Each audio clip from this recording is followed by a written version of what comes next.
Welcome to Overwatch, and welcome to a quick update on two different things, the ranked system as a whole and the ESL Atlantic tournament. Sounds like two rather divergent topics, right? Well, trust me, they do link together rather nicely.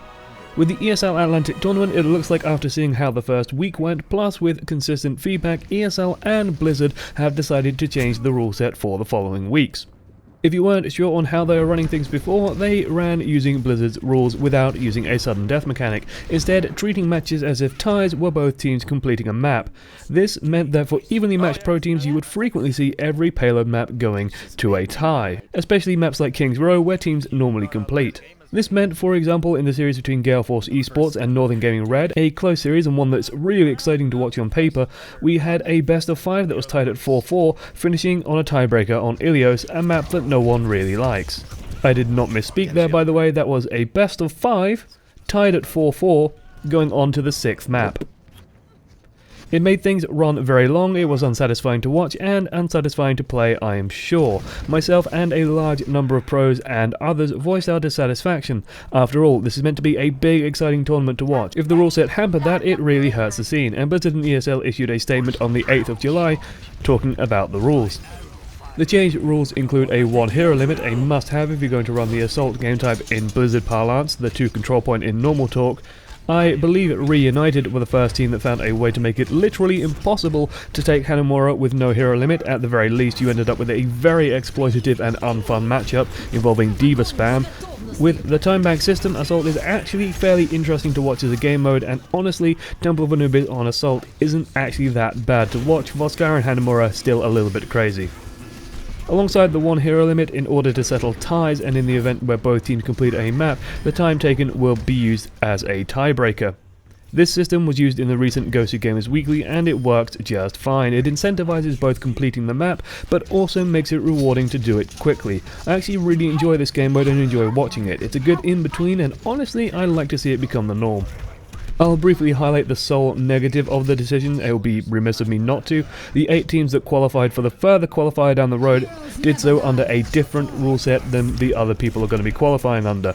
But this wasn't like there were just a few minor issues with the rules. There were major fundamental issues and it just wasn't exciting or interesting. Besides, the 8 teams that are already through are the 8 teams that were very, very, very likely to make it through anyway. The previous rule set was awful for determining which team was better. In the event of a close series, you could only really rely on control maps, or King of the Hill, to give you a result, a game mode that was plagued with issues when you have no hero limit. So yeah, I want to give a shout out to Blizzard and ESL for actually doing this. My hope is that everyone simply moves on. We all want the game to be exciting to watch and play, and we're all unified in that idea. So any petty I told you so mentality from one side or we dictate this, do as we say attitude from the other just really hurts things. The pros got together and sent a large number of emails to Blizzard explaining their case. I tried to be constructive with my video on the hero limit issue and I like to think I helped even a tiny bit in my own way. Because hey, esports is all about community in my mind. It's an entertainment industry first and foremost, and then a competitive one. So now I'm happy to say that the ESL Atlantic qualifiers continue next week, running on Monday and Tuesday for the EU, and Wednesday and Thursday for North America. With a number of top teams already through, the path is wide open for a number of lesser teams to start pushing forward. If I had to name 4 teams from each region, expect Creation, Rogue and OW Kings and Melty to go through. Northern Gaming Blue could certainly beat out Melty or OW Kings if they decide to play. In North America, Northern Gaming Red are actually looking absolutely astounding at the moment, with Nubris and FaZe also set to advance. After that, it's a toss-up between Selfless Gaming, One Shot or Splice, likely to take the last spot. Of course, with ESL seeding, who knows if they can actually make it all the way there, but that's an issue for another time. In other news, Ranked has gotten its leaver penalty changed. Originally, the way it worked was incredibly honest. If someone left for whatever reason, the game would recalculate how much rank someone would gain or lose based on that 5 versus 6 situation. A great idea on paper that sounds really fair, but falls apart on the assumption that, you know, people won't leave intentionally and be dicks. The result was simply that people could spite their opponents out of rank gain. They were already getting the loss, so leaving wasn't really hurting them, and if they're frustrated, they're likely to make irrational and petty decisions. Having a game that was otherwise enjoyable get totally demolished by someone leaving at the end isn't satisfying at all, and was one of the more common issues affecting ranked play. Of course, ranked is still far from perfect. In my mind, the biggest issue facing it is the decision to allow groups of any size to queue, but that's something I'll go into detail over in another video. Apparently they tried to get this fix running through a hotfix, but it didn't quite apply properly, so as far as I know it is still not live and working. It might be by the time you're watching this video.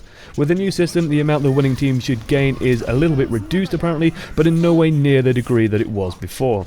The only issue I could see with this is that it causes a little bit of stat inflation. If someone has, I don't know, let's call it an honest disconnecting for any reason that isn't spite or pettiness, like their internet just drops or their cat's on fire or whatever, the enemy team will get a little more rank gain than they potentially deserve. Still, these fringe cases are relatively minor and relatively infrequent, and I doubt it'll cause any real inflation on the system. The entire ranked system on its own fascinates me. How to make ranked systems fascinates me. Trying to place people at the center of a normal distribution, for example, with 50 being the average, means that, well, a significant number of people might have a sub 50% win rate for a little while before finding their mark. Of course, a good placement system does alleviate some of that pressure. Also super curious to see if anyone can actually make it to rank 100. My napkin maths and a little couple of guesses about how the system works has it at about rank 90, where you will be so devastating to lose that it will really be crushing. You'll be dropping 3-4 ranks at a time. That said, if a pro team got a 6 stat together, well, it's certainly possible. Why are both these issues lumped together at once anyway? I said I'd explain at the beginning, so I will do now. It's simply this: for a little while there, with the introduction of ranked and this major tournament causing a big upset and a lot of discomfort in the professional scene and the esports scene as a whole, it felt like everything was being a little bit downbeat for a while. Now that the first round of feedback has come through and seems to be getting addressed, things are actually looking up. I'm really hype about the rest of this ESL Atlantic Invitational, and ranked already sounds a lot healthier once this change is implemented. Still, I'm curious to know what you guys think, if you've had issues with levers in the past, or what other ways ranked could be improved. I've got my own thoughts on the current queue system, but we'll handle those in another video. Toodles.